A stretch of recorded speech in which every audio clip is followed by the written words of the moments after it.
Saksakallan gunarnavasya Vande Guru Sri Charanarabindam.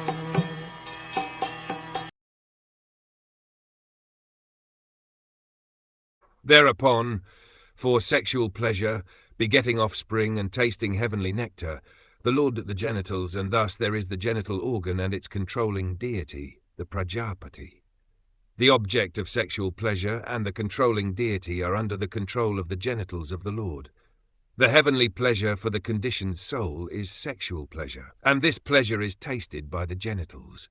The woman is the object of sexual pleasure, and both the sense perception of sexual pleasure and the woman are controlled by the Prajapati, who is under the control of the Lord's genitals. The impersonalist must know from this verse that the Lord is not impersonal, for he has his genitals, on which all the pleasurable objects of sex depend. No one would have taken the trouble to maintain children if there were no taste of heavenly nectar by means of sexual intercourse. This material world is created to give the conditioned souls a chance for rejuvenation, for going back home, back to Godhead, and therefore generation of the living being is necessary for upkeep of the purpose of creation. Sexual pleasure is an impetus for such action, and as such, one can even serve the Lord in the act of such sexual pleasure.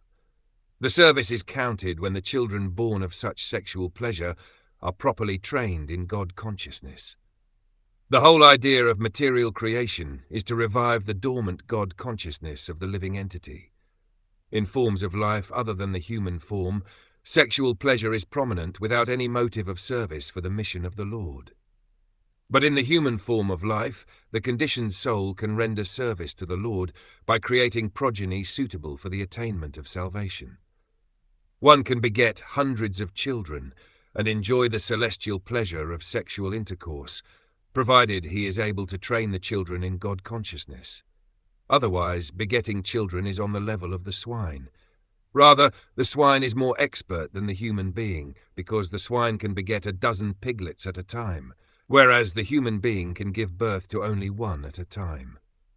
So one should always remember that the genitals, sexual pleasure, the woman and the offspring are all related in the service of the Lord, and one who forgets this relationship in the service of the Supreme Lord becomes subjected to the threefold miseries of material existence by the laws of nature.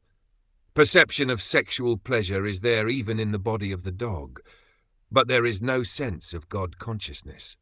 The human form of life is distinct from that of the dog by the perception of God consciousness.